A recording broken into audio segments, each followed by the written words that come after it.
Hello students, welcome to the last part of our session 4. In the part 5, we'll be discussing the ecology, and the first session of ecology already happened. We have discussed many of the species and the animal species, the flora and the fauna. Now in the second part, we'll discuss some of the miscellaneous issues. Okay, so let's start.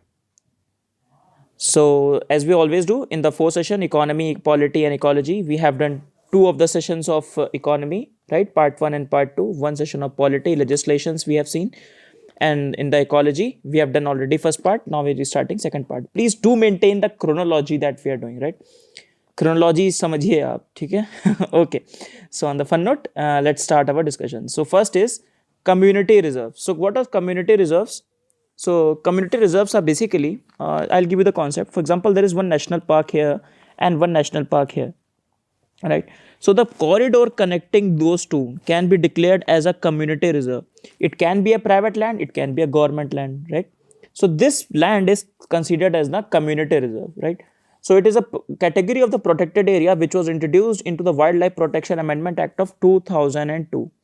It's an inhabited area which typically acts as a buffer zone to or connects the migration corridor between the established national park, wildlife sanctuary and the reserved and the protected forest of India, right? So this is what I was explaining. So part of the land of this area can be privately owned as well. Okay, so the area designated as the conservation area if they are uninhabited and completely owned by the government but used for the subsistence, they can be used for the subsistence for the community. Remember that, right? State government, after consulting with the central government and the local communities, declare any area as the conservation or the community reserve. Currently, there are 127 community reserves maximum in the Meghalaya state. So you cannot remember each and every of the community reserves. One that are in the current affair, that ones you need to remember. Okay, so first is the Goga Bill. It is the Goga Bill. Just once again, this is Goga Bill. So Goga Bill is in the state of Bihar. Recently, Goga Bill has been declared as the Bihar's first community reserve. It's an oxbow lake. Oxbow lake, I think you remember. This is something like this shape. Something like this shape, right? So the river is going on at some, because of its meandering, this particular formation is formed, right? In the Bihar's Kathia district, we will see the location. It is formed from the flow of the rivers Mahananda and Kankhar in the north and Ganga in the south and the east. So you can see Ganga river in the map itself. So, right, the Ganga river, the Goga Bill. So Goga Bill is an oxbow lake in the Bihar's Kathia. It declared the community reserve, and 15th protected area in the Bihar. This is the location, Ganga river and Goga Bill lake, right? So it's a bird's paradise. Many of the species that are vulnerable, like lesser jugged stock and all these, are also come to this particular place, and that is why declared as the community reserve, right? Okay, next is Bukkapatha Chinkara Wildlife Sanctuary. Bukkapatna. So in the state of Karnataka. So it will be the southernmost tip of the distribution range of Chinkara in India. The first wildlife sanctuary for the Chinkaras was established at the Yadahalli in Balakot district in Karnataka. So it is the third one here in Karnataka. Okay, first one is this one. So Karnataka is home to out of the 6 species of the antelope, 3 species are found in the Karnataka. In fact, all the 3 species are found in this particular wildlife sanctuary. So yes, okay, it's not a third. In the Karnataka, it is second. And overall, all the 3 species, that is the number I was confused, 3 species of the antelopes are in this particular, this Bukkapatha sanctuary, Chinkara sanctuary. So it is mentioned there. The Bukkapatha forest is perhaps the only documented place in Karnataka for all the 3 antelopes species. Okay. So this is the location. You can see the location with respect to Bangalore, right? This is Karnataka boundaries. Okay. So this is the location of the Chinkara Wildlife Sanctuary. Okay. So some of the Chinkara, 3 Chinkara that we have discussed. First is the black buck. So it is least concerned. Remember, least concerned, black buck, right? Okay. The second one is four-horned antelope. So you can see 4 horns here. Really beautiful image. So it's a vulnerable category. Okay. So first one is black buck is least concerned, but this is 4-horned is vulnerable. And the third one is Chinkara, right? Chinkara is Least concern, Chinkara. Chinkara, Salman Khan case. From there, it is also famous, right? Next is Kanchenjunga Biosphere Reserve. So it is recently entered in the UNESCO list. It contains the third largest, highest mountain peak in the world, that is Kanchenjunga. So currently, now India has 18 biosphere reserve, out of which 11 are included in the UNESCO list, World Network of the Biosphere Reserve list, maintained by UNESCO under the MAB program, Man and Biosphere program. So Kanchenjunga National Park, which consists of the core area of KBR, was described as the first mixed World Heritage Site. Mixed means containing both natural and the cultural. So remember, there are some cultural World Heritage Sites, there are some natural World Heritage Site, and this one is a mixed World Heritage Site. Okay, so this is Kanchenjunga. So the last biosphere reserve to be included in the was the Agasthyamala Biosphere Reserve in 2016. Agasthyamala Biosphere Reserve question has been asked in the UPSC. We have discussed that in the Tiger Reserve series, Impetus. Very soon we will be covering our Impetus series on like many students have told me that, sir, you have promised so many Impetus series, but currently only the first session of literature has come. But I promise you, very soon we'll be having our first session of modern history. Then around that, you'll also see the session on wildlife sanctuaries, and after that Ramsar sites and biosphere reserve. This much I can really promise you, that this much I'll really do cover before your exams, right? So the Nilgiri Biosphere Reserve was the first one to be concluded in this particular range. So the decision is taken at the Man and the Biosphere program of the UNESCO, right? Okay. So species there, we'll read about some of the species. For example, red panda is the state animal of the Sikkim, right? And we'll read about snow leopard. Snow leopard we have already done in our series, right? So we'll read about some of the species as well. So, right, this much is there. Next is IPCC. We have already done in our discussion in the international affairs institutions. So one of the reports of IPCC, that is special report on the climate change in the land. There is one report of IPCC is also come on ocean. We'll cover that in the September month. So this particular report on climate change and land, really good report. The question can be asked not on this report, but the content of the report in a generic form in the mains examination. But it is conducted by IPCC, that is Panel of Climate Change, Intergovernmental Panel on Climate Change. It is the first time that an IPCC has focused attention solely on the land sector, right? Many of the IPCC reports have been focused on the ocean and all these things. So first time it is a special report. In fact, it is a part of the series of special reports, because IPCC usually come up with only its assessment reports that IPCC publish every 5th or 6th year. So these are the special reports that IPCC is publishing. The aim of these special reports is to provide an assessment on a specific issue. So the specific issue this time is the land. Okay. So this is the IPCC report. IPCC does not conduct its own independent research. I told you in the international affair itself. It collaborates. It uses the different research to come up with the final assessment report, right? Okay. So summary for the policy makers. So it really good insights it gives to the policy maker to going ahead with the future challenges.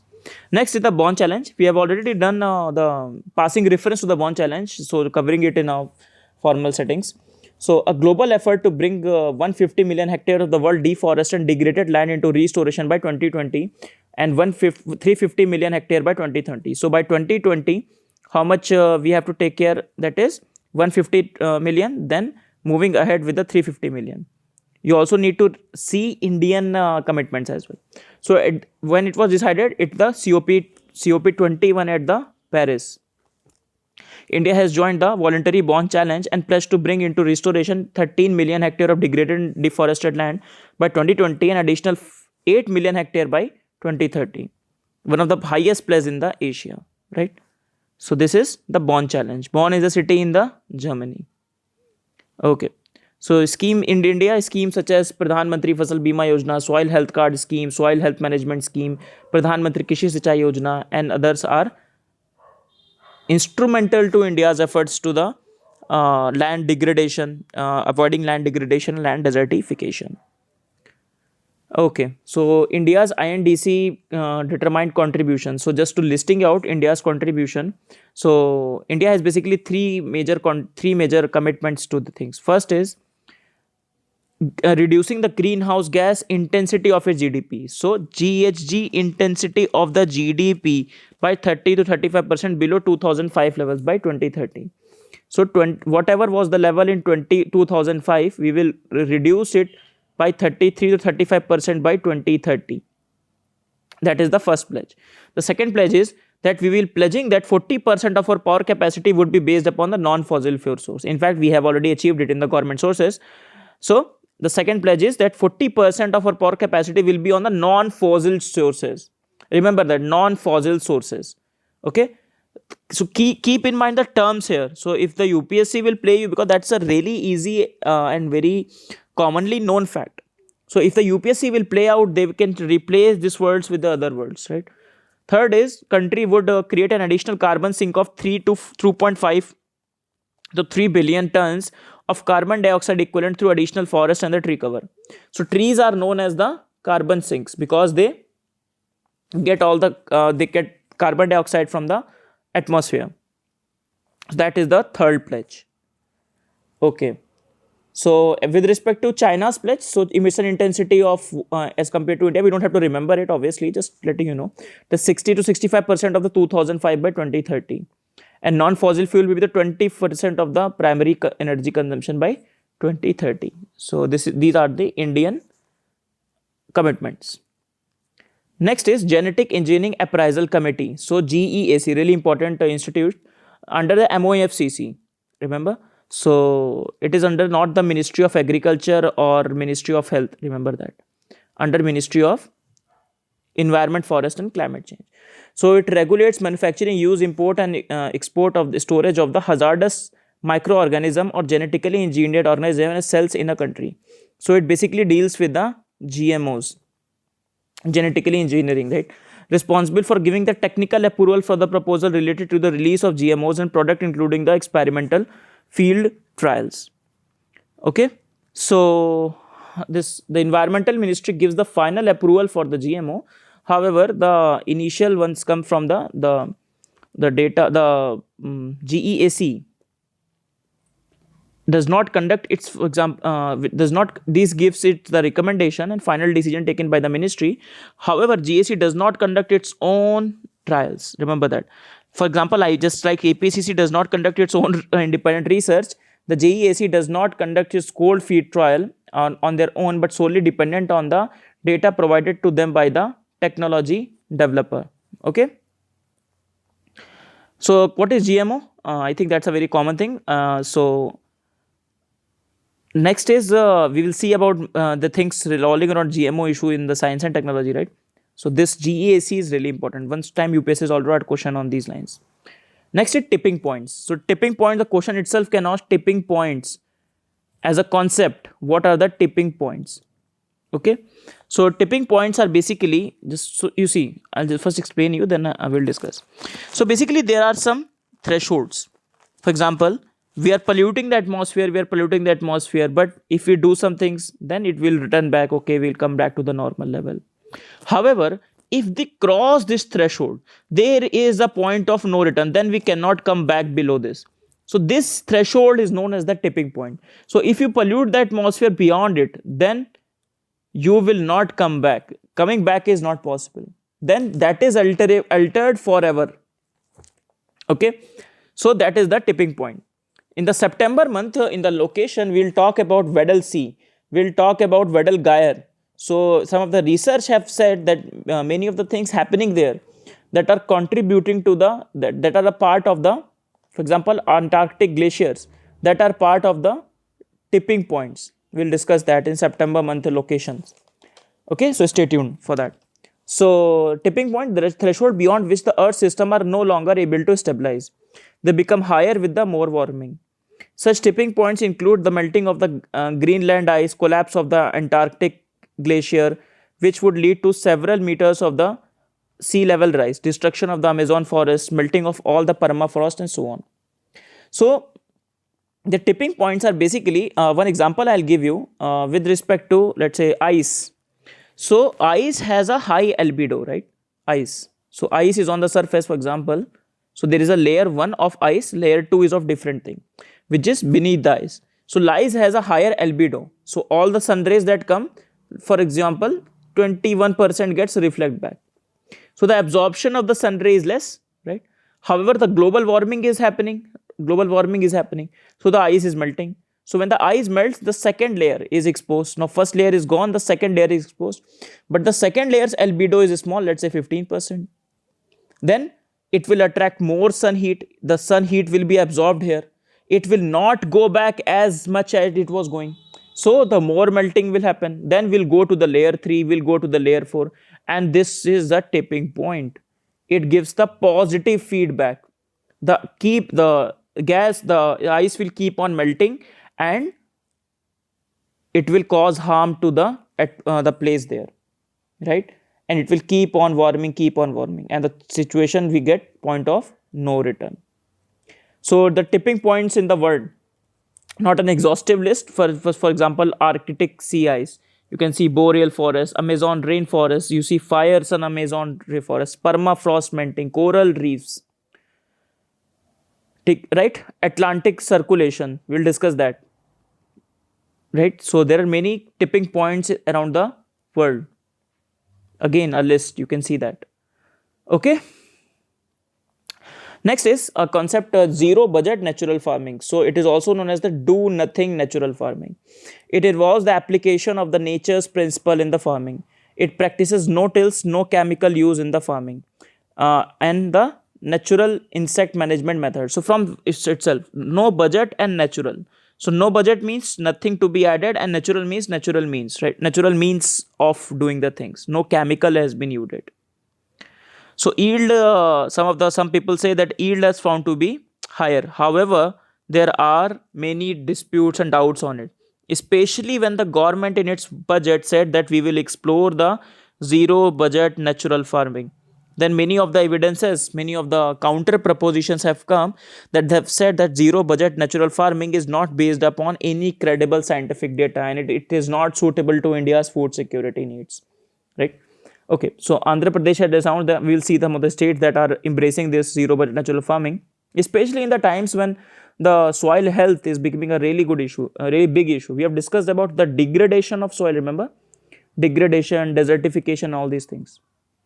Okay, so the 4 pillars of the zero budget natural farming. First pillar is Bij Mitra, second is Jeev Mitra, third is mulching, and fourth is Vapsha, that is the soil moisture. First is seed treatment. So the treatment of the seeds with respect to the seed treatment with respect to the so for example, covering the seed with the cow dung or cow urine. So making it more fertile, making it more potent to give a better crop. So similarly, Geomitra, so no pesticides, no fertilizer. Using the organic, using the microbes in the soil itself to provide us a good soil. Mulching, covering by soil, straw, and live animals. Next is soil, maintaining a proper soil moisture. So these are 4 pillars of the zero budget natural farming. With respect to states, states implementing zero budget natural farming. So some of the states that have embraced, mainly it is Himachal Pradesh and Andhra Pradesh. Okay, Himachal and Andhra have really taken it up. Kerala is also Kerala is also planning to take it up. Okay, so these are the states that are taking a lead in this particular thing. Next thing is corporate environmental responsibility. So it is different from corporate social responsibility. Okay, so it is different from corporate social responsibility.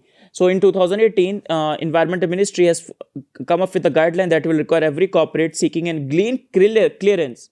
So corporates seeking a green clearance to set aside 2% of the capital investment for the corporate investment environmental responsibility. The guidelines make it mandatory for the companies to set aside funds for the CER over and above what is required for executing the environmental management plan. So it is saying that if you gear up for the environmental clearance, then you have to set aside 2% of the capital investment for it. So for example, if you are going for the greenfield versus the brownfield, we have discussed greenfield versus the brownfield. So if the project is greenfield and with respect to what range it follows, you have to set aside this particular percentage of our capital investment. And many corporates have also challenged this in the court, that already you are taking so much from us, this is a green load on us, and it will invite the judicial scrutiny. Okay, the last topic that we're going to discuss is environmental and social management framework. So, from the name itself, it is very ambiguous that it is with respect to what? Remember, it is with respect to coastal area, and that is why it becomes relevant, because if the title does not say anything specific, it becomes relevant for exams. Okay, so who has come up with it? Ministry of Environment, Forest and Climate Change has released it. It's a part of the World Bank funded project named INCORE, that is Enhancing Coastal and the Ocean Resource Efficiency Program, which aims to strengthen the integrated coastal zone management in all coastal states and union territories of India. Right? So it's a part of the INCORE project. Okay, so Enhancing Coastal and the Ocean Resource Efficiency Program, which aims to strengthen the integrated coastal zones. So if the question comes on INCORE project, it is just, you just have to remember it's a World Bank funded project. That's it. The question can be asked, they can give you the full form itself. Then they can confuse you. Okay, it's a World Bank or it's a UNEP, UNDP or some other institute, right? Like that. So what it is, it's a tool for the INCORE project to screen the sub-projects and to categorize them based upon the defined criteria to decide on how much to these using either full-fledged ISA, that is Environment and Social Impact Assessment, and so Environmental and Social Management Plan, or some generic efforts are required. So requiring that how much one project is going to impact the environment and the society, and this is what is laid out in the framework. Okay, so implementation will be done by the Society of Integrated Coastal Management under MOFCC, right, is the National Project Management Unit for this particular, that is Indian Coastal Zone Management Program and INCORE program.